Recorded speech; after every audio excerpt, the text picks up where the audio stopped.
सावकाश सावकाश भावना अरे देवा इथे बस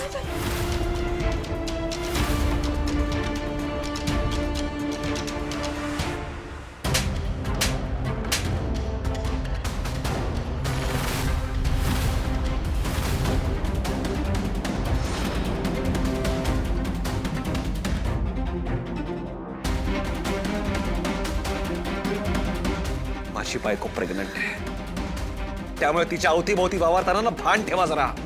आणि एक गोष्ट नीट लक्षात ठेवा, तुमच्यामुळे भावनाला किंवा आमच्या मुलाला काही झालं ना तर सोडणार नाही तुम्हाला. ए तू माझ्याच घरात येऊन मलाच दमदाटी करतोयस हा? अहो दमदाटी करणारा मी कोण आहे हो?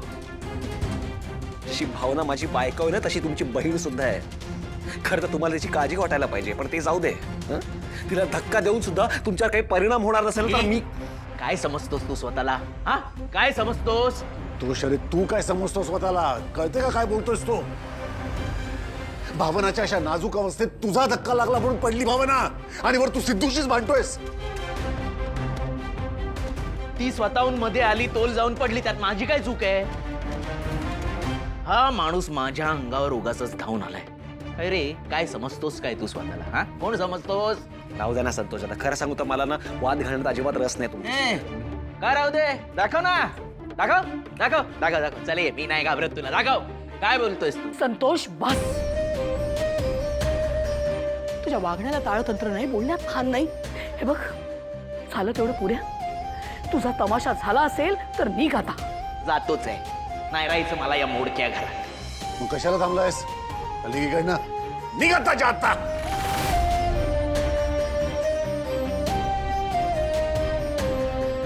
आणि संतोष एक लक्षात ठेव, जर पुन्हा तुला आमच्या या मोडक्या घरात यायचंच असेल तर संयमाने वागायचं. ही अशी अरेरावीची भाषा चालणार नाही, लक्षात ठेवा. आणि आता निघित ना. आणि हे तू परत जर का माझ्या अंगाला हात लावलास ना तर महागात पडेल. संतोष निघ. हो काय काय विडा, चल आता. नवऱ्याचा अपमान बघून पोट नाही भरलं तुझं? चल, स्वतःचं घर आहे ते बघायचं सोडून सगळीकडे. वीणा बाळा तू निघ. सॉरी, काळजी घे.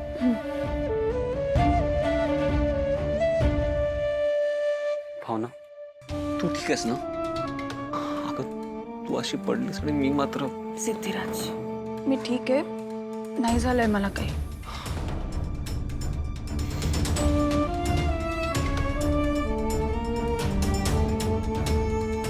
काका काकू खरं तर मीच माफी मागतो. म्हणजे संतोष दादांवर असा हात उचलायला नको होता मी. भावनाला जर कोणी असा त्रास दिला ना तर मला सहनच होत नाही. खरंच माफी मागतो मी तुझी. नाही नाही सिद्धू, चुकीचाच वागला तो. तुझा नाही तर आमच्यापैकी कोणाचा तरी हात नक्की सुटला असता आज. सिद्धू, तू जे केलंस ते काहीही चूक नव्हतं. संतोषला शिक्षा मिळायलाच हवी होती. पण बाबा, दादा काय एवढा चिडला होता? झालं काय होतं? भावना ताई, आता संतोष दादासने चिडायला काय कारण लागते वे? मी काय म्हणते, आज चांगला दिवस आहे, तुझा वाढदिवस आहे बाळा. आता हा विषय नको, पुरे आधी तुझं औक्षण करूया.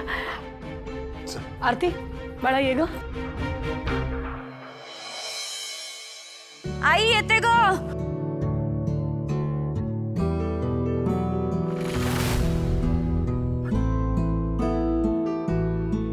आईच्या चपला किती खराब झाल्यात आणि तरी याच चपला घालून फिरते ही. नाही आई, आई आले आले. काय ग, काही राहिलं का? नाही, आज तू भावनाताईकडे कार्यक्रमाला जाणार आहेस ना? मग तू माझ्या या चपला घालून जा. अगं कशाला, माझ्या आहेत की. मी सांगते ना, तू कार्यक्रमाला जातेस आणि माझ्या या चपला तुझ्या या साडीवर सूट पण होतील म्हणून म्हणते. घाल ना प्लीज. अगं नको, काय आहे, रोजची चप्पल असेल ना तर चालायला बरं पडतं. आणि तुझी चप्पल ना जरा घट्टच होईल बघ मला. माझ्या चपला अजिबात तुला घट्ट बसणार नाहीत, कारण मी ऑलरेडी या सैल घेतल्या आहेत. आणि माझं ठरलंय, मी तुझ्या चपला आज घालून जाते आणि तू माझ्या. हे फायनल आहे, मी तुझं ऐकणार नाहीये. जानू ऐक ना बाळा, अगं त्याच्यात तुला चालायला नाही. मला उशीर होतोय, बाय. अगं त्याच काय बाई या पोरीचं.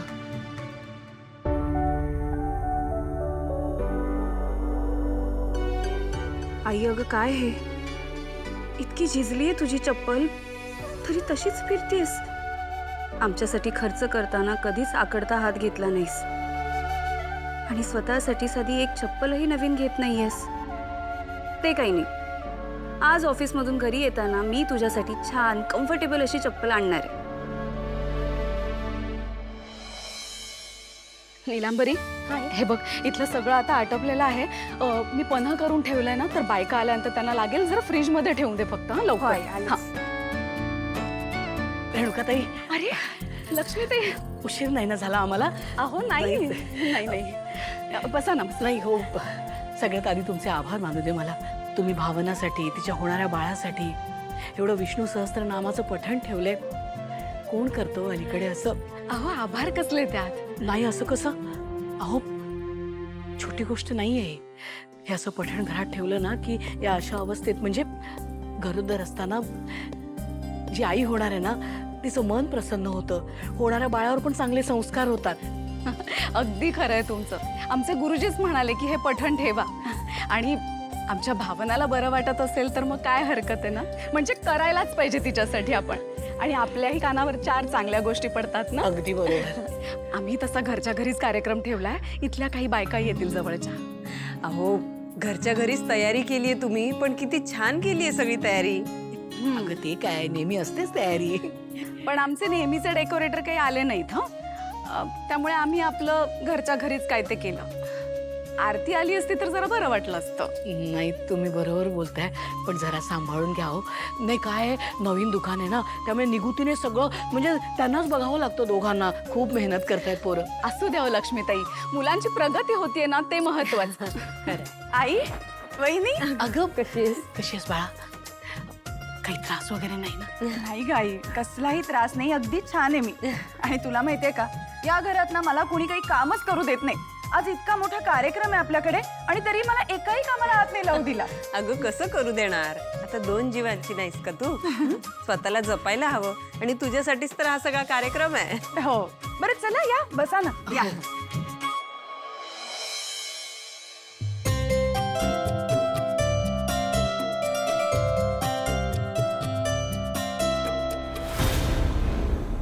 समयची वाट खूपच मागे गेली आहे. समय शांत होऊ शकते. काय करू? वाट पुढे घेऊ का?